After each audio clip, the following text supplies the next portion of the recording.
Hey, what's up, Auspicious family? Welcome to another Auspicious vlog. So, let me tell you what's going on. I'm here at the Les Schwab place. I'm not in my side of town, actually.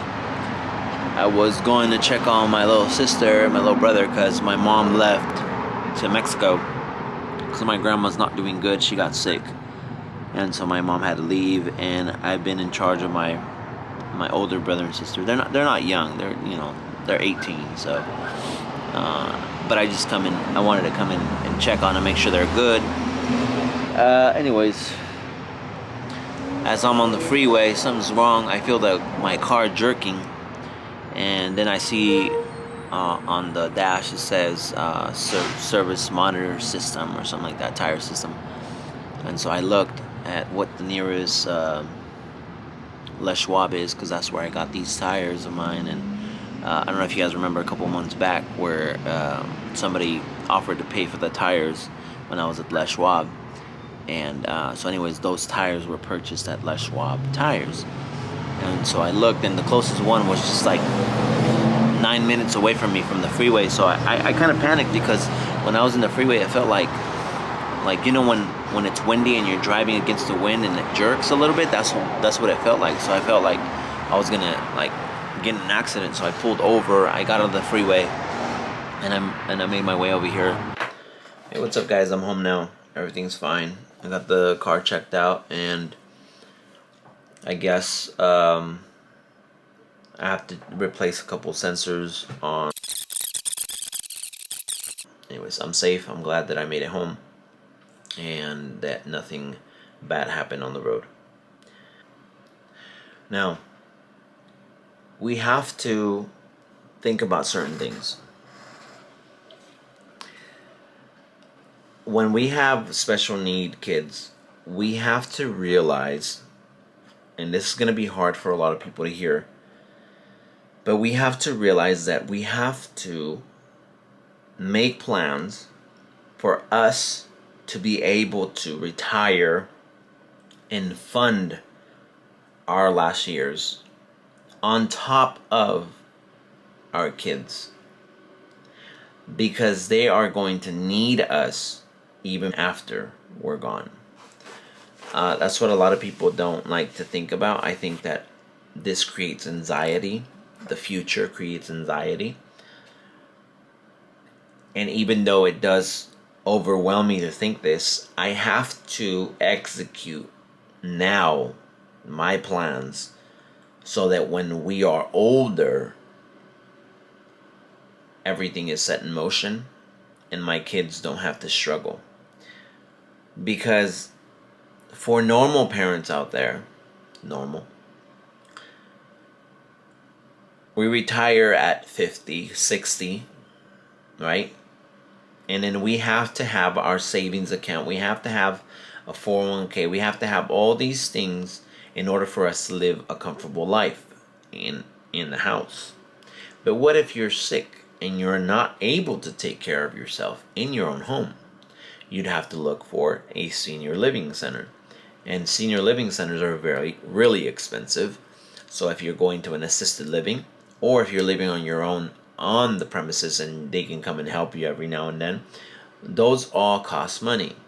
And I'm telling you this because I was a caregiver for elderly people, so I've been around all that and I've seen it with my own eyes how expensive it gets. Let's take a quick pause and talk about also the kids that do end up paying for their parents' stay in these homes or pay a caregiver like me. They'd have to be working and have a good career in order to afford that. But if Noah and Nathan aren't working like that, then how will they be able to take care of us?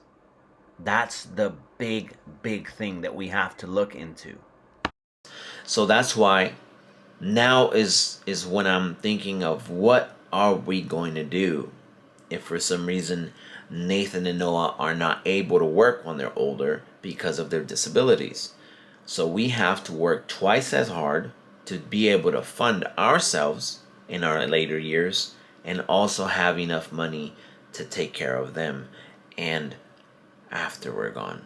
It's such a difficult thing to talk about. It's such a tough task, but I'm doing all I can now so that it doesn't come to that, right? Of course, I'm praying every day for a miracle so that, everything will be fine and we can get to work and everything will be back to normal before all of this happened. But I know that it's not easy. I know it's not going to be easy. And I know that a lot of people don't understand that, or they might think, oh, you're just being a pessimist. But it's not like that. It's just being real and being aware of what may come our way. I'm new to this, and I know that many parents are here. This is their first time hearing something like this. If you just found our channel, you're like, wow, that's really heavy. But it needs to be talked about. And I think that me bringing it up, I don't think it's a bad thing. I think it just brings awareness to, wow, how difficult it really can be. Because just now, us not working for 2 years now, I have no idea how we're gonna make the next couple years. Because these 2 years that we've been home, we've lived off of just basically God's will and the people that He sent our way with donations. Because other than that, I wouldn't know how we would survive, especially with the house payment, the car payment, the utilities, the necessities around the house, the groceries, all that stuff, right? Now, I can understand what some people might say. Well, why are we paying your bills? Well, the thing is that the GoFundMe that we have right now, it's to continue Nathan's care here in the house. And so we made that clear that that's what the money was for. So the money that's been donated is for Nathan's care, everything that he needs for us to be here. That includes the bills around the house, because if they're not paid, guess what? We don't have a place to live, and where's Nathan gonna go? So I think that's where people don't understand how difficult that might be. And trust me, we've been through all the programs because it's being brought up. And for the special need parents out there that are barely starting all this, and you're thinking about doing what we're doing, or following our steps, there's going to be people that are going to ask you so many questions. Have you done this? Have you tried this? Are you getting government aid? Have you gone to this program and to this program? And there's going to be so many things coming at you like that. And you just have to be patient. You just have to understand that not everybody reads, and they don't actually take the time to watch these full videos. My Instagram post, I always let everybody know what's going on there. My Facebook post, my TikTok post, everything is really put out there, very transparent. But even then, there's still people that don't understand, and they will try to come up with their own agendas. But we're going to do whatever it takes, and we are going to be trusting God because He's led us this far, and I know He will not leave us. So we'll keep on doing what we're doing, and we're going to keep trusting Him.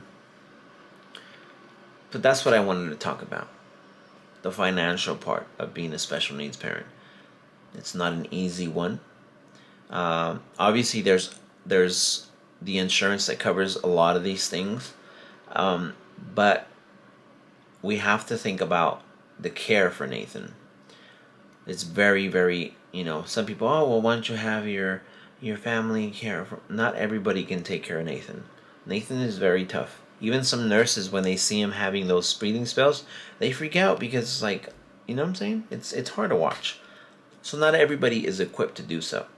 Also, with COVID-19 going around, we don't know who's really keeping safe or not, and who we're allowing in the house or not. So that's another thing. Third, we have trust issues because Nathan has been hurt in the hospital with the care of somebody. He's been cut and he's been hit. Uh, he's had bruises on his arm and all that. We just don't trust people like that. So it is what it is. I mean, those are the things that you have to look into. I know that the other people that not saying that they don't care, but they do choose to go back to work and leave the baby with a place that takes care of the kids, the special fragile kids. But we're not those people, because we want to be involved with Nathan and be, we know our children better than anybody else, and we will care for our children better than anybody else. Because who's gonna care more for your children than yourself? So I say follow your gut, do what you think is right, follow your heart, and God will provide always. That's my message to you guys. Okay, I think that's it for me. That's it for today. I hope you guys enjoyed this video. We're gonna go ahead and roll in the shout outs from the last video right now.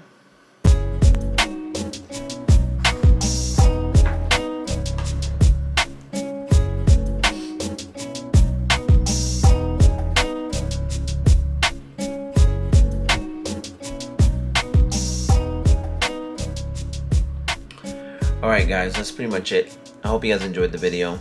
If you guys want certain subjects you want me to touch on, comment them down below. And if you guys want to get shouted out in our next YouTube video, all you guys have to do is turn on post notifications, subscribe, and don't forget to leave positive comments in the comment section. Okay? That's it for me, and as my family always says, remember, you are auspicious. We'll see you guys next time.